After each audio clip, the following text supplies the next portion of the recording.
Hello friends, welcome to SSC coaching centre. दोस्तों, आज की वीडियो में बात करेंगे आरआरबी एनटीपीसी में 1 फरवरी को जो क्वेश्चन पूछे गए थे गणित के, उन प्रश्नों की बात करेंगे आज की वीडियो में।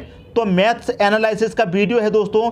जितने भी स्टूडेंट हैं, रेलवे की तैयारी कर रहे हैं, एनटीपीसी की तैयारी कर रहे हैं, तो पूरा वीडियो अंत तक देखते रहिए। आपको पता चल जाएगा किस तरह के प्रश्न एग्जाम में पूछे जा रहे हैं। तो चलिए स्टार्ट करते हैं दोस्तों। पहला क्वेश्चन है आपका, कुछ बकरियां तथा कुछ मुर्गे हैं, यदि उनके सिरों की संख्या 42 है और पैरों की संख्या 138 है तो बकरियों की संख्या कितनी है, ये पूछ रहा है दोस्तों क्वेश्चन में। ये प्रश्न आपने पहले भी सीखे होंगे और एग्जाम में भी आते हुए देखे होंगे, लेकिन आपको मैं आज एक ऐसा तरीका बताऊंगा कि आज आप इस तरीके को सीख लेना, फिर दोबारा ज़रूरत नहीं पड़ेगी इन प्रश्नों को सीखने की। तरीका क्या है देखिए, मैं आपको बताता हूँ। इन प्रश्नों में क्या होता है, एक 4 पैर वाला जानवर होता है, एक 2 पैर वाला होता है। तो 4 पैर वाला जानवर दोस्तों कौन सा दे रखा है, बकरी दे रखी है, तो बकरी लिख लीजिए। 2 पैर वाला दोस्तों क्या है, मुर्गा दे रखा है, तो आप मुर्गा लिख लीजिए। क्लियर दोस्तों, इतनी बात। आगे क्या करना है, सिरों की संख्या लीजिए हमेशा। सिरों की संख्या कितनी है, 42, तो बकरी के भी सिर 42 ले लीजिए और मुर्गे के भी सिर 42 ले लीजिए। इतनी बात क्लियर है। अब देखिए, बकरी के कितने पैर होते हैं, 4, तो 4 से मल्टीप्लाई कर लीजिए। मुर्गे के 2 पैर होते हैं तो 2 से मल्टीप्लाई करिए। कितना हो जाएगा, 4 दूने का 8 हो जाएगा, 4 चौके 16, 168 हो गया। यहाँ मल्टीप्लाई करेंगे, 42 दूनी कितना हो जाएगा, 84 हो गया। ठीक है दोस्तों, बस इसी को सॉल्व करेंगे। कैसे, बकरी दे रखा है तो हम एक तरफ बकरी लिख लेते हैं, मुर्गा दे रखा है दूसरी तरफ हम मुर्गा लिख लेते हैं। ठीक है, बकरी के कितने निकल के आए हैं, 168, तो आप यहाँ पर 168 लिख लो। मुर्गे के कितने हैं, 84, तो 84 लिख लो। और टोटल कितने हैं, 138, इसे लिख लेंगे बीच में। यही तो होता है दोस्तों हमारा एलिगेशन मेथड। तो एलिगेशन मेथड लगा दीजिए, आपके क्वेश्चन का आंसर आ जाएगा दोस्तों। ठीक है, एलिगेशन मेथड में क्या करते हैं, क्रॉस अंतर। 168 में से 138 को घटा देंगे दोस्तों, कितना बचेगा, 30 बचेगा। 180 में 84 घटा देंगे, कितना बचेगा, 54 बचेगा। अभी इसे कटा के छोटा कर लेंगे। 2 से दोस्तों ये भी कटेगा 27 बार, 2 से ये भी कटेगा 15 बार। क्लियर है। इसका मतलब बकरी के कितने सिर हैं, 27। बकरियां कितनी हैं, 27 बकरियां हैं। और मुर्गे कितने हैं, 15 मुर्गे हैं। आपसे क्वेश्चन में पूछ रहा है बकरियों की संख्या, तो बकरियों की संख्या दोस्तों कितनी है, 27 है। यही आंसर हो गया। क्लियर है। चाहो तो चेक भी कर सकते हैं। टोटल सिर कितने हैं, 42 हैं। अगर आप 27 को और 15 को जोड़ेंगे तो कितना मिलेगा, दोनों का योग 42 ही तो मिलेगा। तो ये भी चेक कर लिया। इनके पैरों की संख्या 138 है, चाहो तो आप इसे भी चेक कर सकते हैं। कितनी बकरियां हैं दोस्तों, 27 बकरियां हैं। बकरी के कितने पैर होते हैं, 4, तो 4 से मल्टीप्लाई कर दो। 4 सत्ते 28 का 8, कैरी का 2, 4 दूने का 8 और कैरी का 2 कितना हो जाएगा दोस्तों, 10। तो बकरी के पैर कितने हैं, 108 हैं। और मुर्गे के पैर कितने आएंगे दोस्तों, मुर्गे कितने हैं, 15। मुर्गे के 2 पैर होते हैं तो 2 से मल्टीप्लाई करो, कितना हो जाएगा, 30। दोनों को जोड़ देंगे, 8 और 0 8 हो जाएगा, 10 और 3 13। तो दोनों के पैर मिला के, बकरी के और मुर्गे के दोनों के पैर मिला के कितने हो गए, 138 हो गए। और दोनों के पैर यहाँ पर कितने दे रखे हैं, 138। तो कंडीशन सेटिस्फाई हो रही है, दोनों ही कंडीशन सेटिस्फाई हो रही हैं। दोनों को जोड़ेंगे, सिरों की संख्या 42 आ जाएगी। यहाँ भी दोनों को जोड़ा, पैरों की संख्या 138 आ गई। तो इस ट्रिक से आप बहुत ही आसानी क्वेश्चन को सॉल्व कर सकते हैं। कैसा भी प्रश्न हो, इस ट्रिक से आप उसे सॉल्व कर देंगे। 2 पैर वाला हो जानवर, चाहे 4 पैर वाला हो, कुछ भी पूछा जाए आपसे नहीं बचेगा। उम्मीद करता हूं ट्रिक आप सभी को बहुत अच्छी लगी होगी। अब देखेंगे दोस्तों अगला क्वेश्चन क्या पूछा गया था, वो देख लेते हैं। ठीक है दोस्तों, अगला क्वेश्चन है आपका, 3000 रुपये का 10% वार्षिक दर से 3 वर्ष का मिश्र धन कितना होगा। ठीक है दोस्तों, आपको इस क्वेश्चन में ना ही चक्रवृद्धि ब्याज कहा गया है, ना ही साधारण ब्याज। तो ऐसा क्वेश्चन कभी भी मिलेगा तो आप उसे दोस्तों साधारण ब्याज मानेंगे। जब उसमें ना ही साधारण ब्याज की चर्चा हो, ना ही आपको चक्रवृद्धि ब्याज की चर्चा हो, तो आप उस क्वेश्चन को हमेशा साधारण ब्याज मानेंगे। ठीक है, तो मिश्र धन क्या होता है दोस्तों, हमारा मिश्र धन पूछा है। मिश्र धन क्या होता है, मूलधन प्लस ब्याज हमारा मिश्र धन होता है। तो इस क्वेश्चन में क्या करेंगे, हम पहले ब्याज निकालते हैं। तो सिंपल इंटरेस्ट निकालने का फॉर्मूला क्या होता है, PRT पूरे का बटा दोस्तों 100, यही तो होता है हमारा फॉर्मूला। तो निकाल लेते हैं दोस्तों। प्रिंसिपल कितना है, 3000 है तो 3000 रख दो। रेट है 10% का, 10 रख दो। टाइम है 3 वर्ष का, 3 रख दो, बट्टे में 100 रख दो। 1 0 से 1 0 गया, ये वाले 0 से ये वाला गया। इसका इसमें मल्टीप्लाई कर दो, 3 त्रिक का कितना हो जाएगा दोस्तों, 9 और 2 जीरो कितना हो गया 900। तो हमारा सिंपल इंटरेस्ट कितना निकल के आ गया, ब्याज 900 रुपये निकल के आ गया। और हमसे क्या पूछ रहा है, मिश्र धन। तो मिश्र धन हमारा क्या होता है, मूलधन प्लस ब्याज, यही तो होता है दोस्तों हमारा मिश्र धन। तो मिश्र धन निकालना है तो मूलधन कितना है हमारा दोस्तों 3000 है, उसमें ब्याज जोड़ दो 900 रुपये का। क्लियर है, तो कितना हो जाएगा दोस्तों, ये हो जाएगा 3900। यही हो गया दोस्तों हमारे क्वेश्चन का सही आंसर। मिश्र धन पूछा गया था, मिश्र धन। अब देखिए मिश्र धन निकालने का एक डायरेक्ट फॉर्मूला होता है, उससे आप डायरेक्ट मिश्र धन निकाल सकते हैं। देखिए कैसे निकाल सकते हैं, जो आपको दे रखा है ना प्रिंसिपल, उसे लिख लीजिए। प्रिंसिपल कितना है दोस्तों 3000 रुपये है, मल्टीप्लाई। देखिए दोस्तों यहाँ पर 3 वर्ष की बात है, जब एक वर्ष में रेट 10% रहेगा तो दूसरे में भी 10%, तीसरे में भी 10%, तो 3 साल में कितना हो जाएगा रेट 30% हो जाएगा। क्लियर है दोस्तों, तो 100 में जोड़ के लिखेंगे इसको, कितना हो जाएगा 130 हो जाएगा, बटे में कितना हो जाएगा दोस्तों 100। डायरेक्ट इससे हमारा मिश्र धन निकल के आता है। ठीक है दोस्तों, जितना भी रेट है 100 में जोड़ के लिख देंगे। जितने वर्ष की बात है, जब एक वर्ष का 10 है रेट तो 3 वर्ष का 30 हो जाएगा, तो 100 में जोड़ के लिखेंगे तो 130। अब देखिए 2 जीरो से आपके यहाँ पर ये 2 जीरो कट गए, 13 का मल्टीप्लाई 3 में कर दो, 13 ते कितना हो जाएगा 39 हो जाएगा, और 2 जीरो तो कितना हो गया 3900।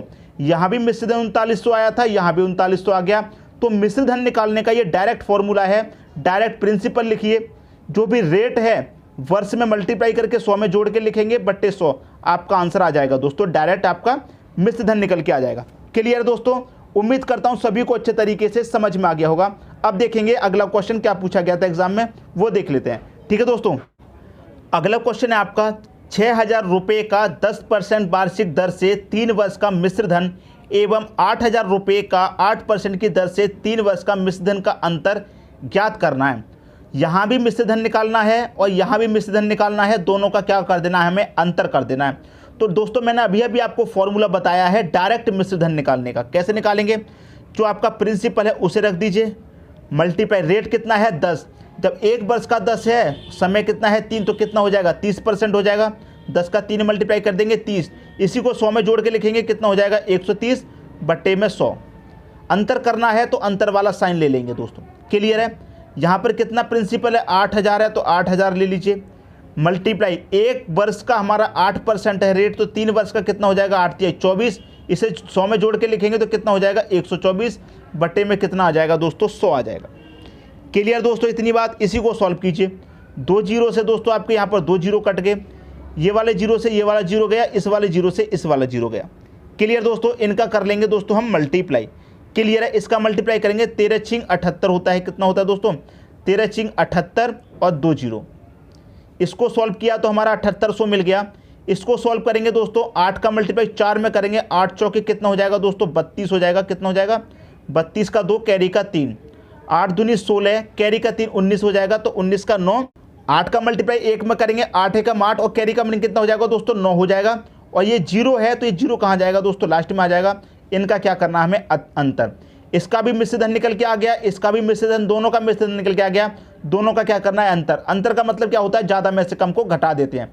तो ज़्यादा वाली संख्या कितनी है 9920 ज़्यादा है, तो 9920 में से घटा देंगे 7800 को, अंतर आ जाएगा। ये जीरो यहाँ पर 2 आ जाएगा, 9 में से 8 गया 1 आ जाएगा, 9 में 7 गया 2 आ जाएगा, तो 2120 रुपये हो जाएगा दोनों का अंतर। यही हो जाएगा दोस्तों आपके क्वेश्चन का सही आंसर। तो मैं उम्मीद करता हूं क्वेश्चन आप सभी को बहुत ही अच्छे तरीके से दोस्तों समझ में आ गया होगा। डायरेक्ट मिश्र धन कैसे निकालते हैं ये भी आपको पता चल गया होगा। तो इसी तरह के प्रश्न पूछे जा रहे हैं दोस्तों एनटीपीसी के एग्जाम में। ठीक है दोस्तों, अब देखते हैं अगला क्वेश्चन क्या पूछा गया था, वो देख लेते हैं। ठीक है दोस्तों, अगला क्वेश्चन है, एक गाड़ी 20 लीटर तेल से 150 किलोमीटर चलती है तो 30 किलोमीटर जाने के लिए कितना तेल लगेगा। देखिए दोस्तों 20 लीटर तेल में गाड़ी कितनी चलती है 150 किलोमीटर चलती है, तो 20 लीटर में 150 चल रही है, तो सबसे पहले हम ये पता कर लेते हैं कि 1 लीटर तेल में कितनी चलेगी। तो कितना हो जाएगा 150, ये 20 कहाँ जाएगा दोस्तों, यहाँ डिवाइड में आ जाएगा।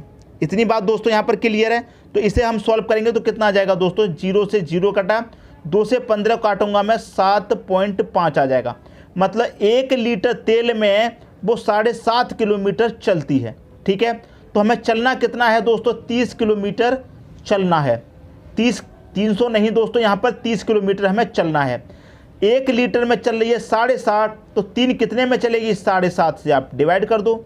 ठीक है, 7.5 से डिवाइड करेंगे, 7.5 से 4 बार में पूरा 30 कट जाएगा, तो 4 लीटर यही हो जाएगा दोस्तों आपके क्वेश्चन का सही आंसर। ठीक है दोस्तों, 20 लीटर तेल में 150 किलोमीटर चल रही है, तो 1 लीटर तेल में कितनी चल रही है? 7.5 चल रही है। चलना कितना है हमें? 30 चलना है, तो इस 30 में 7.5 से डिवाइड कर देंगे, पता चल जाएगा कि 30 किलोमीटर कितने तेल में चलेगी? 4 लीटर में चलेगी। जब 1 लीटर में 7.5 चल रही है, तो 4 लीटर में कितनी चलेगी? 30 किलोमीटर चलेगी। तो 4 लीटर आ गया आपके क्वेश्चन का सही आंसर। अब देखेंगे दोस्तों अगला क्वेश्चन क्या पूछा गया था, वो देखते हैं। ठीक है दोस्तों, अगला क्वेश्चन है आपका, 3 संख्याओं का अनुपात 3:7:8 है और उनके वर्ग का योग 7808 है, तो सबसे छोटी संख्या क्या होगी? ये प्रश्न पूछा गया था दोस्तों 1 फरवरी को, जो 1 तारीख को पेपर हुआ है उसमें। ये सभी प्रश्न दोस्तों 1 तारीख के वाले हैं, जो 1 तारीख को एनटीपीसी का पेपर हुआ है उसमें ये क्वेश्चन सभी पूछे गए हैं। अब देखिए यहाँ पर कितनी संख्या? 3, तो हम 3 संख्या यहाँ पर ले लेते हैं, पहली संख्या, दूसरी संख्या और ये हो गई तीसरी संख्या। इनका अनुपात है दोस्तों 3:7:8, ये दोस्तों इनका अनुपात है। अब देखिए यहाँ पर ये 3 है, अगर मैं इसमें x से मल्टीप्लाई कर दूँ, यहाँ भी x से मल्टीप्लाई कर दूँ, यहाँ भी x से मल्टीप्लाई कर दूँ, तो कोई फ़र्क पड़ेगा? कोई फ़र्क नहीं पड़ेगा। ये 3x हो जाएगी संख्या, ये 7x हो जाएगी, ये 8x हो जाएगी। इसके मान में कोई फ़र्क दोस्तों नहीं पड़ेगा। इन तीनों संख्याओं का इस वर्ग का योग दोस्तों कितना दे रखा है? ये दे रखा है 7808। ये कैसा योग है? संख्याओं का योग नहीं है, उनके वर्ग का योग है। ठीक है दोस्तों, जब वर्ग का योग दे रखा है तो अनुपातों का भी वर्ग कर लेंगे।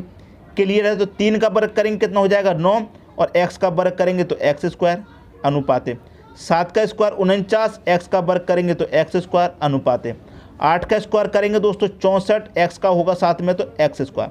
सभी को दोस्तों जोड़ लीजिए, कितना हो जाएगा? सभी को जब जोड़ेंगे 9, 8 कितना हो जाएगा? 9 और 8 58, 58 में 64 जोड़ देंगे, ये हो जाएगा 122। तो यहाँ पर दोस्तों क्या हो जाएगा? 122x² बराबर कितना है? 7808 है। यहाँ पर सभी संख्याओं के वर्ग का योग कितना है? इतना है। और यहाँ पर इनका वर्ग का योग कितना है? इतना है, तो ये इसके बराबर हो जाएगा। अब इसे आप कटाएंगे 122 से, ये कितनी बार में कट जाएगा? पूरा 64 बार में कट जाएगा। तो x बराबर कितना आ गया दोस्तों? 64 आ गया, x² बराबर। अब आपसे क्या पूछ रहा है? सबसे छोटी संख्या क्या होगी, ये पूछ रहा है। अब यहाँ पर x का मान आपको निकालना है, तो x² दे रखा है, तो x बराबर ये स्क्वायर पावर कहाँ चली जाएगी? इसके ऊपर चली जाएगी, तो 64 पे क्या लग जाएगी? करनी लग जाएगी, √64 हो जाएगा। तो x बराबर √64 का मान कितना होता है दोस्तों? 8 होता है।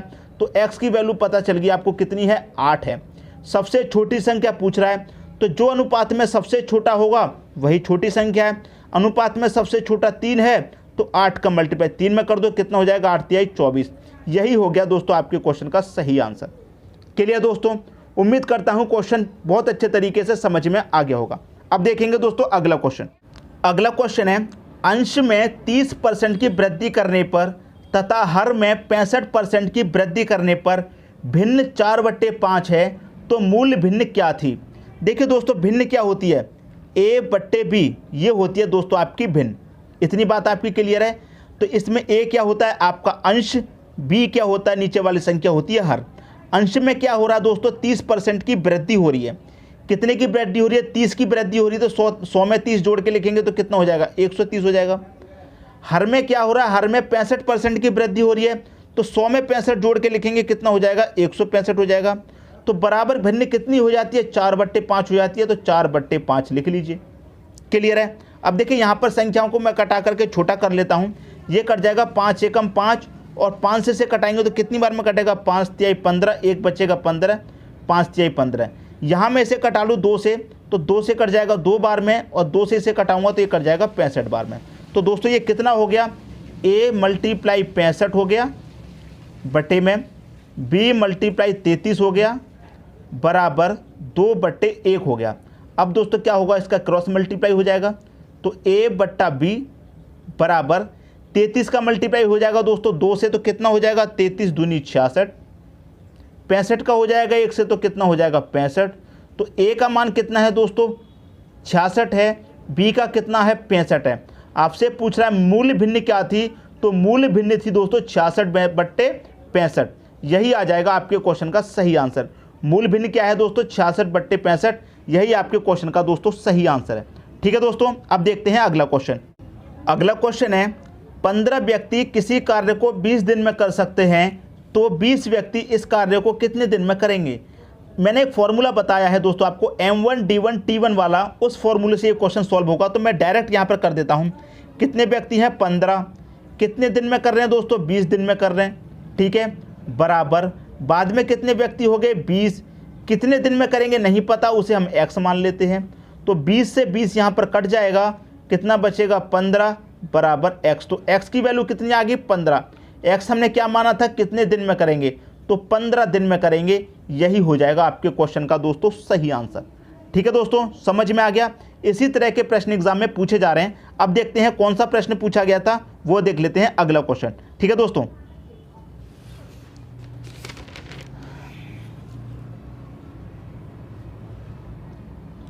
देखिए अगला क्वेश्चन क्या पूछा गया है। षष्ठभुज की एक भुजा 5 सेंटीमीटर है, तो क्षेत्रफल ज्ञात करें। यहां पर मैं लिख देता हूं, जो आपका षष्ठभुज है दोस्तों, जो आपका षष्ठभुज के क्षेत्रफल बराबर कितना होता है, मैं यहाँ पर लिख देता हूँ। षष्ठभुज क्षेत्रफल बराबर होता है 3√2 बटे में होता है 2 और इंटू क्या होता है दोस्तों यहाँ पर? भुजा का स्क्वायर, मतलब a का स्क्वायर। ठीक है, बराबर। अब देखिए भुजा का स्क्वायर, भुजा कितनी है दोस्तों? आपकी 5 है, और 5 का करेंगे स्क्वायर तो कितना हो जाएगा? 25 हो जाएगा।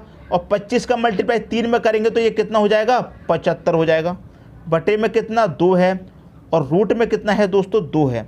यही हो गया आपके क्वेश्चन का दोस्तों सही आंसर, आपका क्षेत्रफल। बस इतना सा क्वेश्चन था, क्वेश्चन खत्म। क्वेश्चन में बिल्कुल कुछ भी नहीं है, और ये पूछा गया दोस्तों NTPC में। ठीक है दोस्तों, समझ में आ गया क्वेश्चन। अब देखेंगे अगला क्वेश्चन। अगला क्वेश्चन है 2/3, 4/9 और 5/6 का LCM और HCF ज्ञात करें। देखिए दोस्तों, LCM और HCF आपसे पूछा गया है। हमेशा एक चीज़ याद रखना, जो पूछा जाए वो निकालेंगे आप ऊपर वाली संख्याओं का।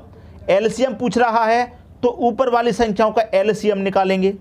HCF पूछ रहा है तो ऊपर वाली संख्याओं का HCF निकालेंगे। ठीक है दोस्तों, तो यहाँ पर निकाल लेते हैं।